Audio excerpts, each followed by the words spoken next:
We're negotiating all the time. We're Right. selling all the time in something. If I'm going in and I know I've got a negotiation, is there anything that you would do ahead of time to prepare yourself for that conversation? Yeah, and it makes sense to do this. I would find out as much as I could about the person. That I think could be a dilemma potentially for somebody is being like, oh, I'm taking advantage of somebody, or I'm not being ethical if I'm able to subtly move somebody's consciousness, right? So you can't stop people's value system. You can't change their value system. So it's part of our subconscious protection is that we begin to pick up on people who are not honest, and we get that feeling, and and the subconscious, which is that intuitive feeling you get, is the truth.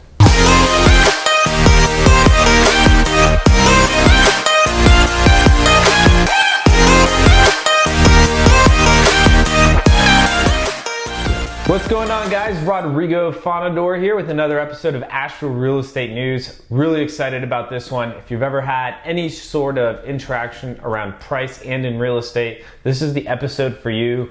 Whether you've been looking to buy, rent, or sell something, we're going to get into the psychology of the sale and try to understand the perspective of both sides of that today. So today I'm joined by Dr. Marvin Sadovsky. Hey, how you doing? I'm doing well. Thanks so much for joining us today. My pleasure. Glad to do it. I'm really excited to talk to you, and we've talked, over the last couple of years about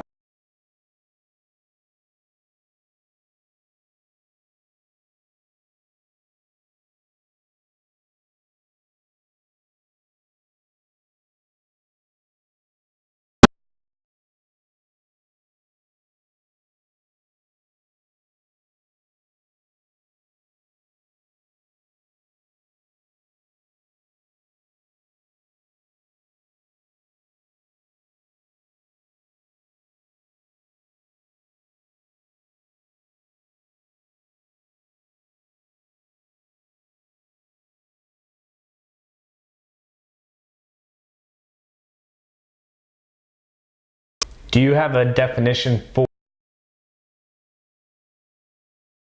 There's a feeling of trust. So the key is, how do you create how do you create in someone else that you don't know a sense or a feeling for them that they may trust you? How do you do that? And that's what I teach. That's the question. That's the question, and I can answer that. So before you answer that, I have a question though. Is it go possible to create that framework of trust if there's dislike? So can I trust somebody I don't necessarily like? No, I don't think so. Okay. Yeah, because here's the foundation of how it works. The subconscious mind is kind of in the background running our lives. Yeah. and it's doing that based on everything, all the experience and everything we've learned as we grew up, mostly in an early age. Okay. Everything is pretty well planted. All the patterns of behavior and those types of things. Now they all can change, which is good. You can rewire it. Yeah, you can rewire it, sure, of course. There are processes to do that. But when you meet someone you don't like, it means that a signal of some kind below your conscious awareness went to that part of you that is subconscious. Okay. And it had a feeling based on something. And if the feeling was not, if the subconscious head didn't go this way, it went that way, that means that you at your conscious level, you're kind of pushing them back a little bit already? What happens is you don't get a good feeling. And if you don't get a good feeling, us human beings are very interesting. If we have a feeling, we have to support it with fact. Okay. So if you were to look at me and you didn't feel good about me, which you may or may not, I think you do. Feel really good about it. Yeah. Okay. Smiling and laughing and sitting. Okay. And we'll talk about some of these things. Okay. But if you didn't have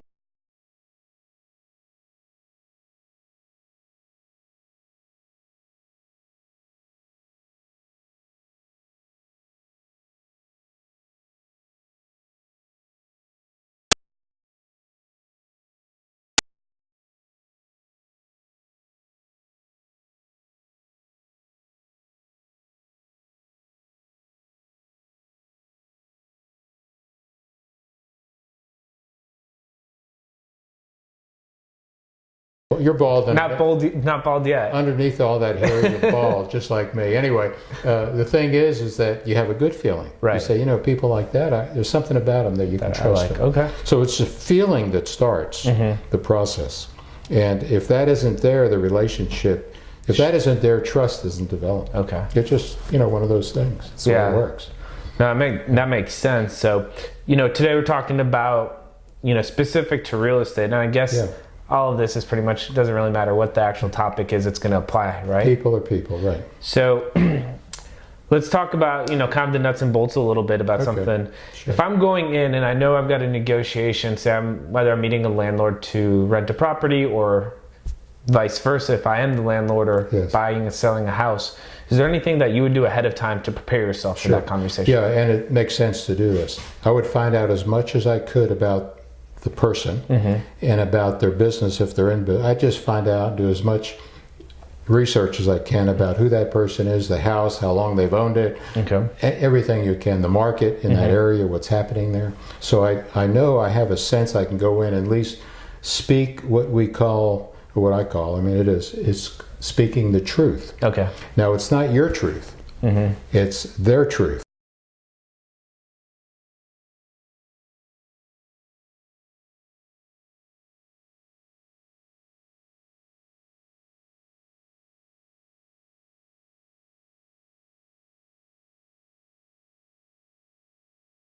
Area, know what things are selling for, and be open to possibilities. That's all. Just be open to possibilities. And I always recommend anyone that goes into a conversation, which is a negotiation of some kind, it's a conversation, is to prepare yourself psychologically.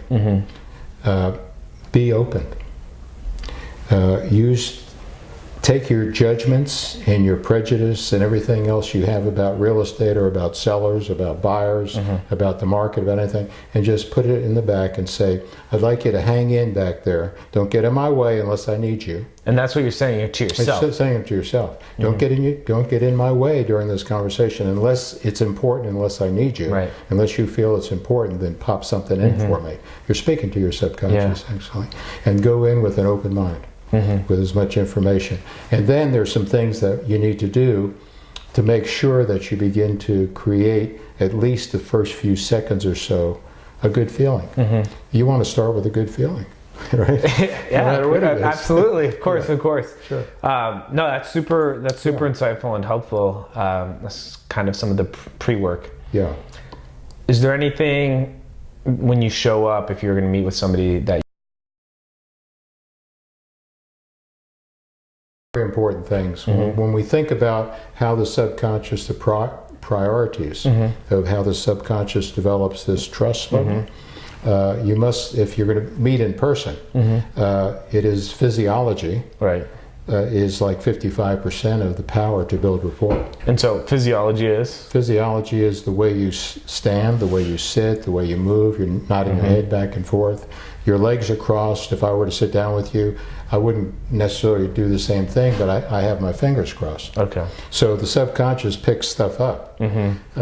So you want to get in a similar kind of position. In other words, I wouldn't lean forward, talk to you like that, because that would violate your pattern. Because I'm sitting a little bit more open. A little back, a little open. I would kind of assume a similar kind of position, and you're moving your fingers and hands. You're actually touching. Making me all self-conscious over here. I'm like, don't move. No. It's a human thing. What you end up doing is you end up noticing these things as you practice. Right. Noticing as you practice. And every time you move or have a certain movement or laugh, I want to, it's not mimicking because I'm getting close to what you're doing, but not quite what you're doing.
You want to at least initially do it, and that's all it takes for the first part. Yeah. So yeah. You have another question? I was going to say, what's the next step? I do have a question. I'm going to come back to it. Though. So the next most important thing, from a priority standpoint, the way the subconscious accepts and builds reports based on truth, is your tone of voice. So if you're talking really fast like this, I don't want to talk like really slow, but I want to keep in a similar rhythm. Volume doesn't make that much difference. It's more the rhythm. Volume does make a difference, but it's more the rhythm of the conversation. Right. So you want to, and that's like 38% of the power. Words are like mine are like 7% or something. Really? So it's all the subconscious. Well, it is a subconscious thing. So it's the stuff that you're not necessarily hearing or noticing right off the bat. Yeah, you're not. Normally you're not. Yeah, and these are subconscious things. This is what that part of us that recognizes everything that's going on, recognizes. So it's, if you know that's true, it's makes sense. Things are picking up on. Yeah, it makes sense to pick up on it. Yeah. And it's not that you're. I mean, I can tell a lot of stories about tonality and all that stuff. That that how powerful it is. So when you're on the phone, tonality is more important. Words are about 17% then, and then it's tonality. Right. And if you're on emails,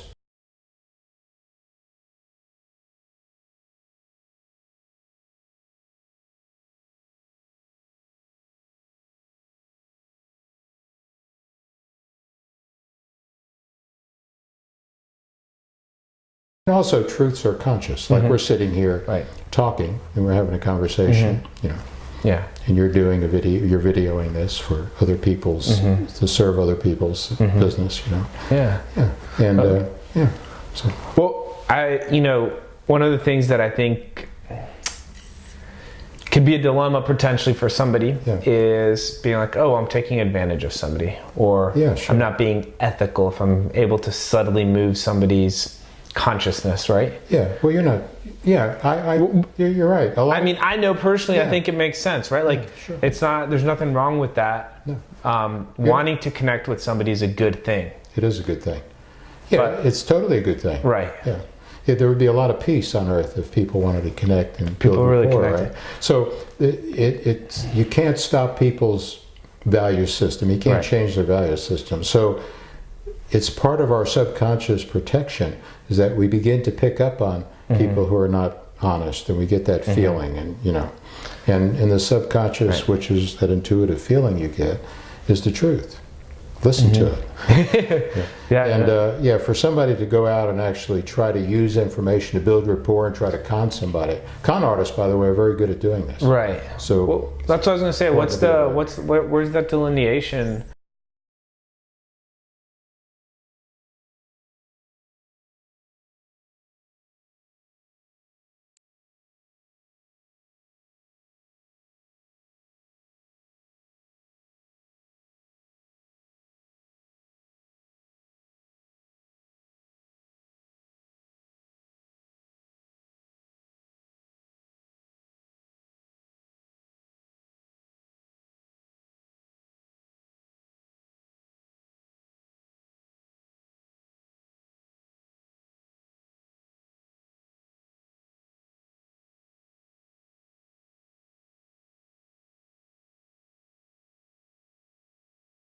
to do is that we want to help them get what they want in a way that serves both of us, and the way that you can do it initially is to build a relationship or build trust, then you so understand you can start building. I told a story in the a program I did not too long ago about a piece of real estate I bought. Very quickly as an explanation, this was a renovation, and at that time you could actually purchase a property that needed renovation and actually put a lot of money in it and still make money. Wow. Yeah, the good old days. That was the good old days. Right?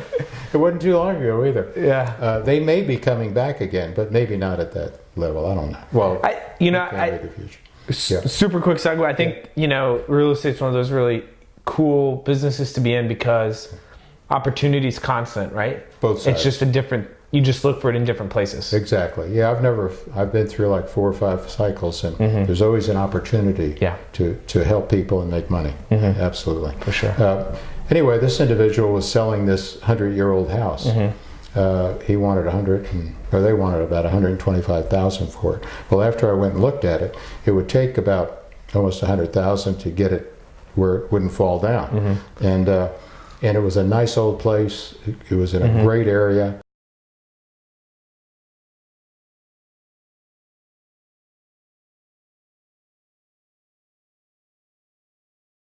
Pay more than $80,000 for it and still make money, I thought, on the other end. Yeah.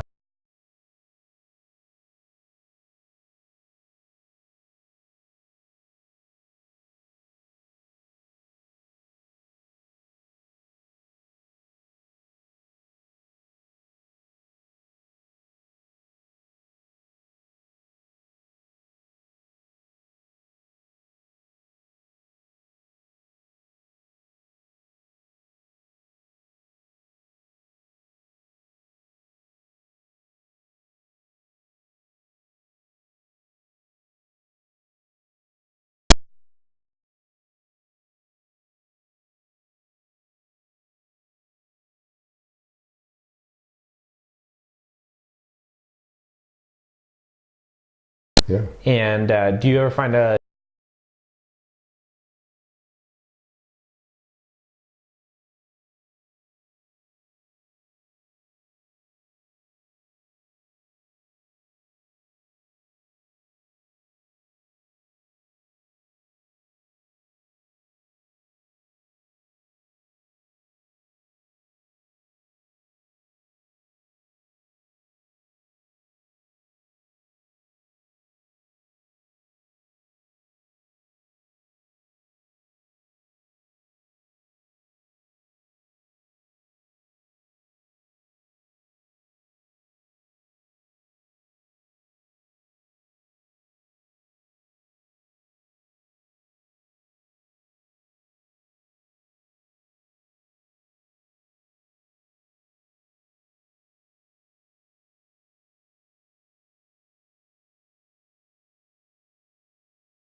that type of thing.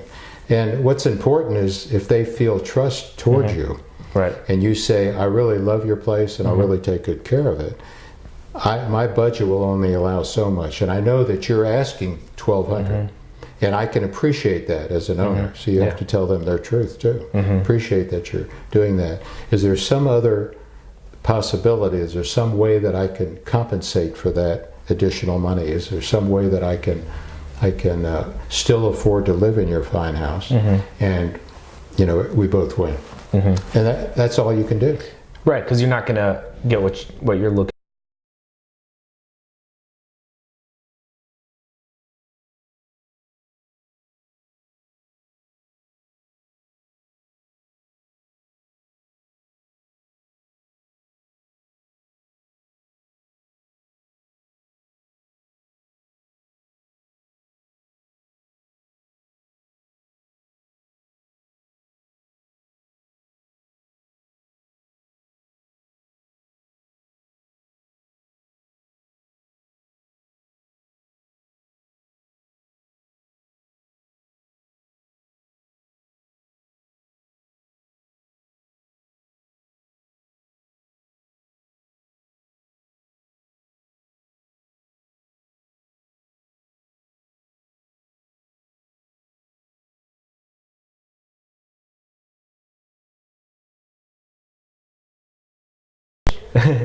What would you focus on then? I would focus on them and the house and the neighborhood and what they liked about it, where they're moving, and things on that order. So I want to become their friend, just from the standpoint of quickly. I mean, we're not going to go out for dinner or anything.